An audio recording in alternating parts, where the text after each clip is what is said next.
Good evening, and thank you for allowing me the time in these few minutes to introduce myself and the time to get to know some of you better. My name is Tobin Mathias, and I'm very proud to be serving as the athletic director for Dover City Schools.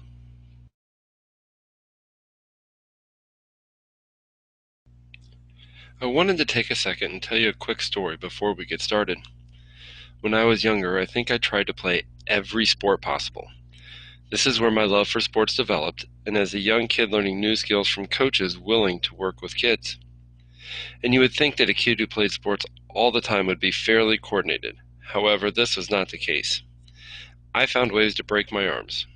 I broke my arm trying to do gymnastics I had seen at an assembly at school in the morning during elementary school. A year later, I broke my arm when I crashed my bike and tried to dive into the grass and only made it to the sidewalk. Then a year after that, I fell off a wall playing hide and seek. Here's what I learned, though, was these two things. One, how important organized sports were. I needed to work harder at the sports I was playing to help improve my coordination. And two, I needed to learn how to do everything with both hands since I did not know which hand would be incapacitated at the time. Tonight, I just want to take a few minutes to talk about my experiences that have helped me get to this position in life and to talk about why interscholastic athletic sports can be such a valuable experience for young men and women. Then I want to outline some details about how we can work together to do things the right way and make sure our children have the best possible experiences, including current legal requirements, fundraising, and donations from the Booster Club.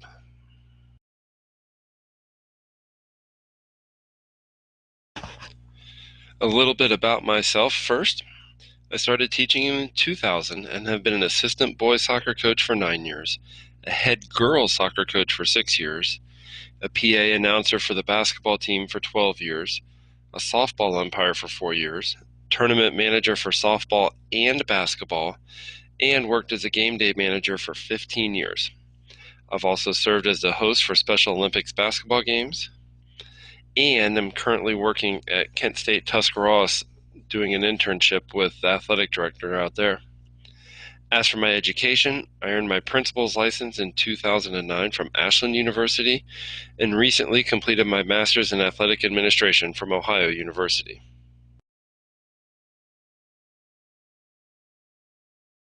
According to the Connecticut Interscholastic Athletic Conference, quote, there is a greater need today than ever before in the history of interscholastic athletics to develop an educational framework which will promote the value and importance of high school athletic programs.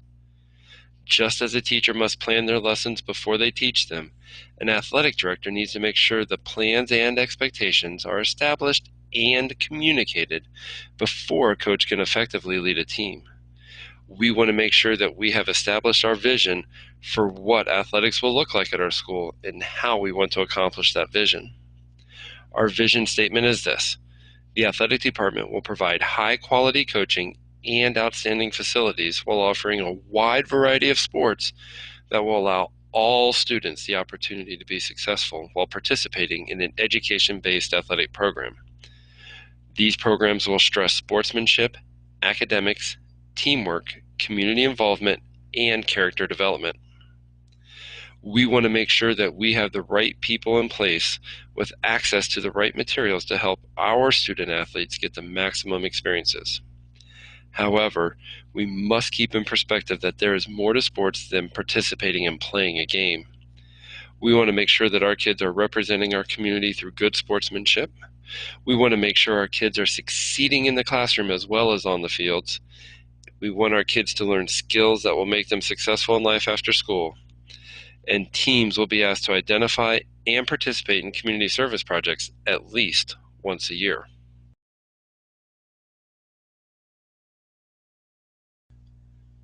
As a group of committed volunteers, I stand before you to say thank you for all that you do for the student athletes. How you do the Booster Club helps us accomplish this vision. The reality is schools must work within a limited budget.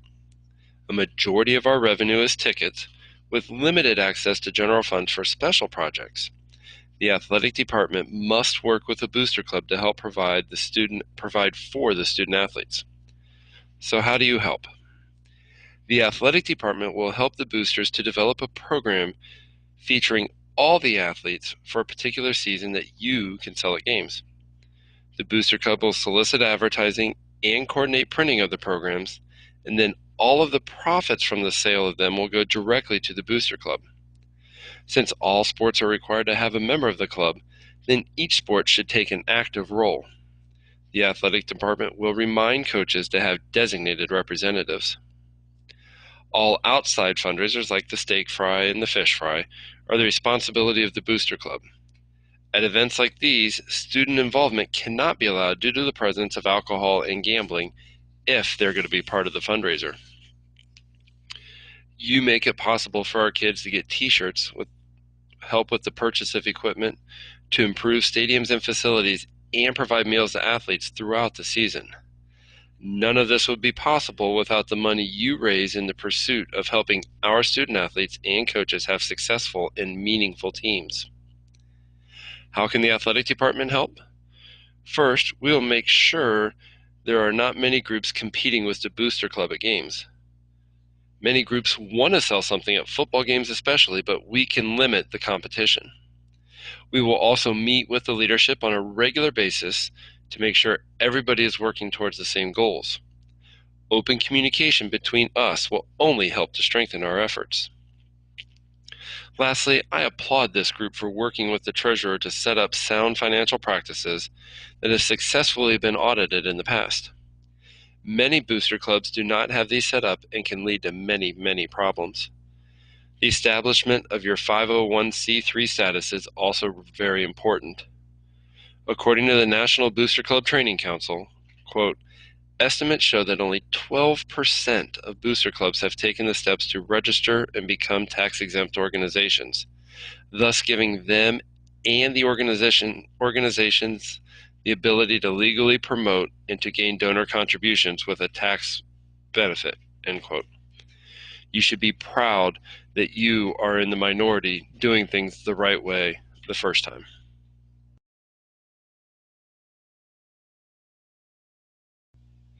Many people have heard of Title IX, but usually when a college cancels a male sport. The Department of Justice defines the law as, quote, Title IX is a comprehensive federal law that prohibits discrimination on the basis of sex in any federally funded education program or activity.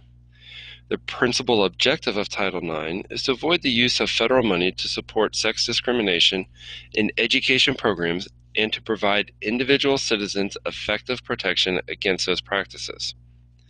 Title IX applies, with a few specific exceptions, to all aspects of federally funded colleges, universities, elementary, and secondary schools.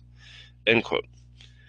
This means that we must make sure that there is equal treatment to boys and girls sports, not only in money spent, but also use of facilities and equal treatment.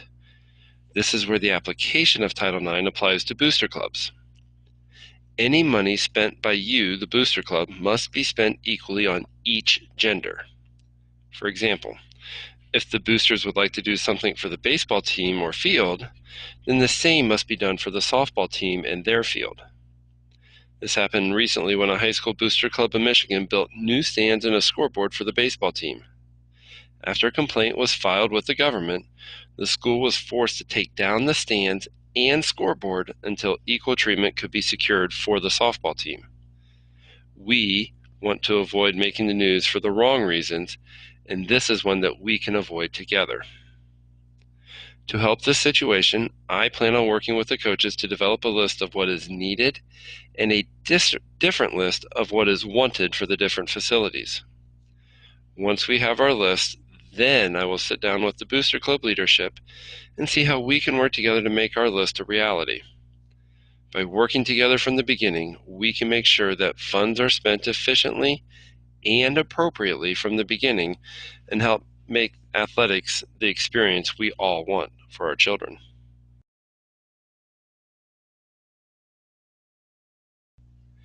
The best way to avoid any problems with a donation or a purchase by the booster club is to make sure the athletic director is involved early.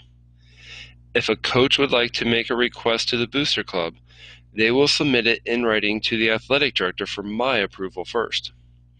Once the request is approved, it will then be passed on to the club for you to hear the request and vote to either approve or disapprove.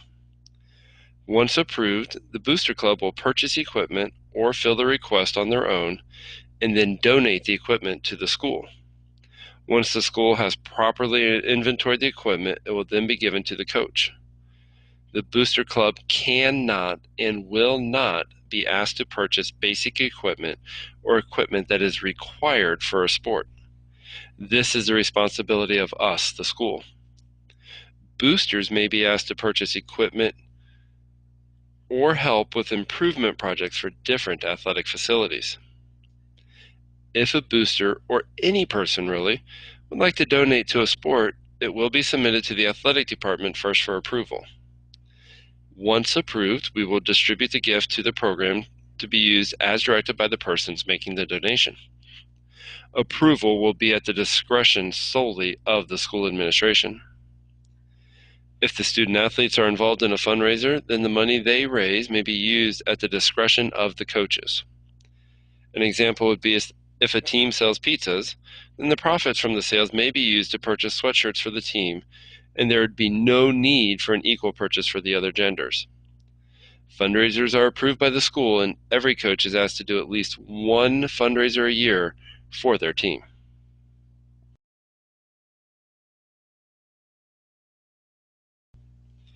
An area that has been an issue for other booster clubs is the level of expected involvement in personnel decisions. While it's impossible to have a successful athletic department without outstanding community support, it can be equally as hard to have a successful athletic department if the community involvement is in the wrong areas. It's my job to make sure we have the right people doing the right jobs for the entire department. This applies to head coaches, assistant coaches, and all adults who are working with our student athletes. It will be my responsibility to evaluate each team to make sure they are accomplishing the goals set forth at the beginning of the season, and then take appropriate action if they are not being accomplished.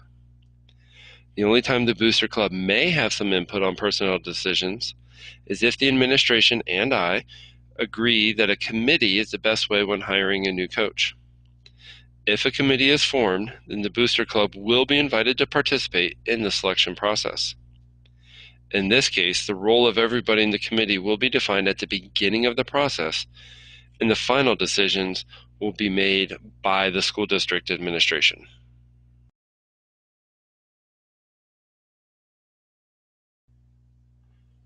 What makes a booster club the most valuable to a successful athletic department is they are willing to make things better. You would not be here and involved unless you wanted your child and all the student athletes to have the best possible experiences. Something we are starting this year is to ask any group that wishes to support our student athletes submit some information to school to be officially recognized by the district. This will apply to athletic boosters, music boosters, and any other group that would like to help support or make donations to school-sponsored groups. Each club or group will be asked to submit 4 pieces of information: a mission statement, a list of officers each year, the accounting procedures including evidence of tax-exempt status, and a list of possible fundraisers.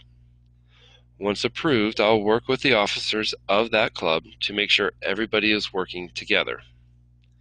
The athletic department director will serve as a de facto officer of the booster club, but will not have any voting privileges. I will be at meetings when proposals are discussed and participate in any discussions as needed, but the vote of the booster club, to approve or disapprove, will be honored. In order to help encourage participation, each sport will be required to have at least one member present at every meeting. If a proposal for the sport is to be considered and no member of that team is present, then the club should table the motion until a member is present. All head coaches are also encouraged to make regular appearances at meetings, especially during the season. You are volunteering your time and efforts to help the coaches and the student athletes. The coaches can make sure to be present and help you when possible. Coaches are also asked to participate in fundraisers if possible, and to encourage their parents to participate as well.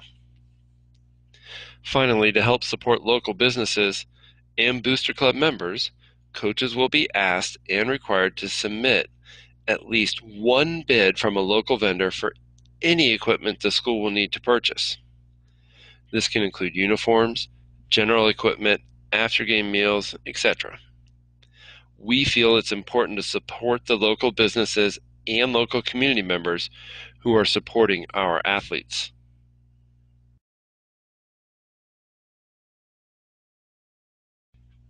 Finally, I just want to take a moment to say thank you very much for allowing me the chance to come and speak with you and get to know some of you a little better. It has become vital for a school athletic department to have groups of boosters willing to be involved in supporting the mission of the school. A successful partnership basically comes down to the 4 C's: communication, collaboration, checks and balances, and confidence. I promise to have regular communication with the leadership and attend regular meetings. We must work together to make sure we are maximizing the experiences for our student athletes. It's important that there is a system of checks and balances to ensure financial accountability, and we will develop a sense of trust and respect for each other to do what is in the best interest of the school mission statement and not for our own personal recognition. Thank you very much for allowing me the time this evening. I look forward to a great season, and go Dover.